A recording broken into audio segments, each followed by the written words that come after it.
All right, ebusian for me ma obi wi akwa abaso nko eba possibility we die ndi kwan so enen de kan we ne twa channel is wo YouTube and sa edan say me be so be jebre no hwe video na mana kwa we o hwe no like wa comment wa subscribe we no share content no and also recommend the channel no amoni e bi so nye videos ndi ahwe ndi kwan so me no ka so bi ba ko bi add drop me person me share wada je no ye mo rem ni ntin se me wo audio we creamed of state resources. And if you doubt me, go and read the special audit report by the Auditor General on COVID expenditure, and you will see how COVID funds were looted. Monies meant to save lives. You can't say the same for Ukraine, Russia. But Ukraine, Russia, so the reason why our public debt has galloped close to 600 billion Ghana cedis as we speak is because of Ukraine, Russia. Right. Let me bring in Nana. What is the nexus between Ukraine, Russia, the analysis of my brother is so badly skewed. All the figures is you. That is why I earlier on laid this fundamental statement that what the NDC seeks to do is to manipulate figures to achieve a certain purpose. Are you discrediting yes, because the you see, Ghana Statistical Service? No, that is to him. But I just mentioned that my figure is that is not even a figure. I'm talking about if you have a Mahama administration that was in place for 4 years, and you picked a certain figure. And then you go into President Akufo-Addo's era, and then you picked only one figure. What is important is how did the person manage the economy for the period he was given the mandate. That is very key. That is why I said when you have 2013 to 2016, and then you were doing agric, you were doing just 2.9, and then 2017 to 2020, we were doing 5.8. What I'm seeking to tell my brother is that if we were badly exposed by COVID.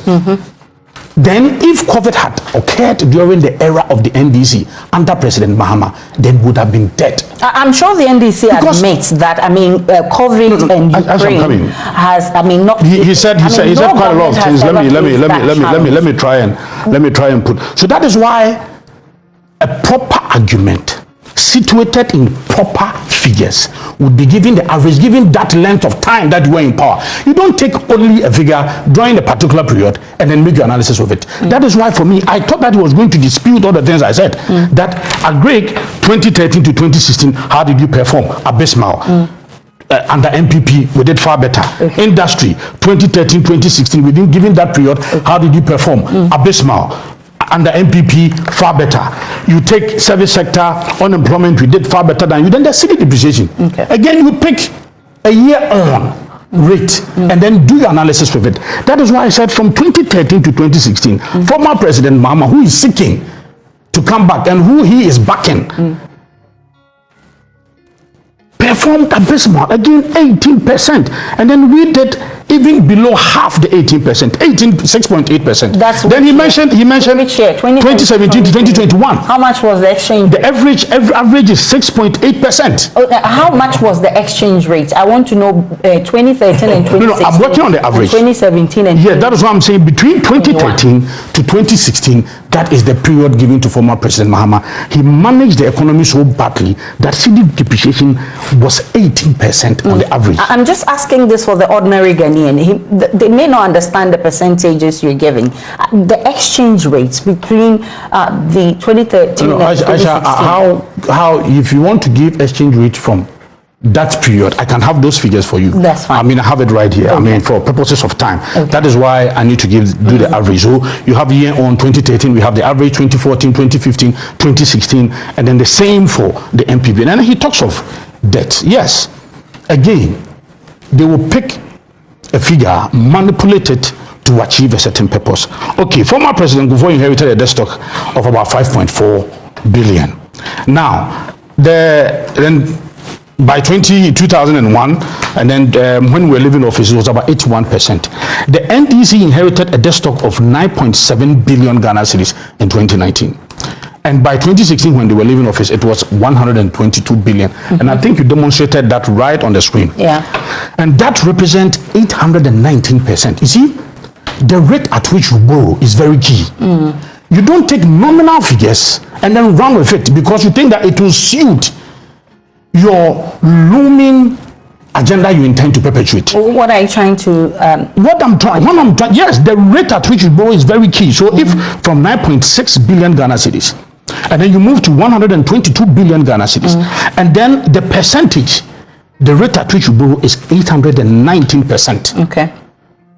And then you consider that of the MPP, and then it was 304%. They don't want to even do the percentages. Okay. What they are interested in are the nominal figures. And of course, that doesn't erase the fact that from 122 billion, you got to 500 billion. I'm not saying that. That is why I'm saying that they are working on the nominal figures because it will suit a certain agenda. Okay. But the rate at which you borrow is very key. But does it discredit the explanation? No, that is what they would want to do that. But for me, what is important is the rate at which you borrow. They borrowed at the rate of 819%. We did so at the rate of 304%. Okay, what difference does it make? So what I'm trying to say is that he himself trying to say that they did far better and that we have recklessly borrowed is not supported by the facts. Okay. And they did worse. That is why I'm saying that if you intend to have a certain narrative that, the economy was already on its way down and then COVID set in, so the economy already had some underlying factors, and COVID also set in. That's why I'm saying that then the figures, if COVID had set in during the era of the NDC under former President Mahama, then the economy would have been dead. No, Sammy, please. I think that you had quite a lot of time to talk. Look, now it's important for us to go back because that is where they want to take us, and we need to remind Ghanaians. Look, as I speak, free SHS is still running, even in the space of COVID and then Russia-Ukraine war. Under the NDC, we were told that they do not even have the money to run free SHS. Okay. If you consider nursing teacher training allowance, it was cancelled. Why? Because we do not have the money. At least, just recently, 2 days ago, nursing training allowance received their money and they were so happy. At least, we have not cancelled it. Okay. He was a student back then, I recall, when former President Mahama issued a statement to all VCs that they will be unable to pay utility bills again. Why? Because the government doesn't have money. So vice chancellors must bail students. We came in, and then now students are not paying for it. Government is absorbing all of that. And again, the Auditor General's report, the same trajectory. They will manipulate it to suit their own. Auditor General's report, everybody knows. You see, I'm a board chairman for Bufferstock. Okay. We were cited in the report. This is what happens. Everybody knows that in auditing, you have entry conference and then you have exit conference. Okay. A lot of the things they said, because again, they want to achieve a certain negative intention, they will pick what suits them. Most of the things, for instance, for Bufferstock, when we were experiencing lockdown, there were a lot of officers who were not even in the offices to generate documentations for some of the food that we supplied. What the Auditor General said was that we have not been able to provide documentation to cover 1.4 million at a time. Indeed, the exit conference would have shown that we had already provided all of this documentation. And that is what the NDC is seeking to do. Okay. For instance, you recall that you wanted to add something? Yes, so I think you've explained that enough, and you have decided to play the percentage point, but of course it's still 122 to 500, and you are trying to explain why you've gone to 500. No, I'm trying to say that they would want to use nominal figures again to achieve a certain loaning intention. Exactly. To create, that impression that hey, everything is okay. So for the sake of time, and I have about 7 minutes, so I'm going to share it for both of you, 3.5 minutes each. Let me come to the issue of downsizing government, because the NDC has spoken about that, and it says it's one of the things, because you have admitted, the president admitted, the president. No, you spoke more than I did. You spoke more, but I'm coming. You recently married, so that was what I was okay. That there are challenges. That is why I didn't want to talk. Yes. And the NDC says, why are you not downsizing the size Why are you not downsizing your appointees? You have too many appointees. You say you've downsized from 126 to 86. The NDC says it's still not enough. That Sammy is totally being mischievous. First of all, he is right by saying that the chairman should not have responded. It's true, because the statement, for me, I think that what Chairman Mosquito did was rather a presentation that was not supposed to come from a But that was 2 chairman. weeks ago. Why Yes. did it take you this long? Was it an afterthought? Oh, it was not an afterthought. We had a series of events. You know that we even had a visit from the Kamala Harris and all of that. So we had to suspend some of these things. I mean, we are a party in government, so we had a series of events. That is why. And immediately the statement came. Frankly, the national chairman would not have responded, but for the falsehood peddled by General Mosquito. I mean, for me, I thought that what General Mosquito did was quite pedestrian. I mean, this is unsubstantiated presentation put out. This is not supposed to come from a national chairman, but for the national chairman, it was of the view that, look, once the national chairman puts himself in this manner, and one such lies, falsehood, and one such mischievous presentation is being, put out by a national chairman of a ruling party, a seasoned politician like Mr. Asiedu Nketia, I mean, we must respond to some of these lies that were peddled. So I would disagree with Sammy if he says that he should not have responded, but in another breath, I think I would agree with him, because obviously some of these lies should not be responded to. What were the lies you talk about? Yes, for me, you consider Mr. Mosquito saying that we have mismanaged the economy, and those assertions are not supported by facts, and I'm going to give you some facts. In fact, for the Akufo-Addo's government, we have done far better, even in COVID era, than even former President Mahmoud. Let me help you with highlights of some of the things that the NDC spoke about, and of course, vaccine shortage. No, I remember. Yeah, I have views of all of that, because they mentioned the economy. I would want to probably so the debt exchange program, the financial haircuts, yes, the rating downgrades into Aisha, to be frank, all of us, including myself, we all agree that we are not in normal times.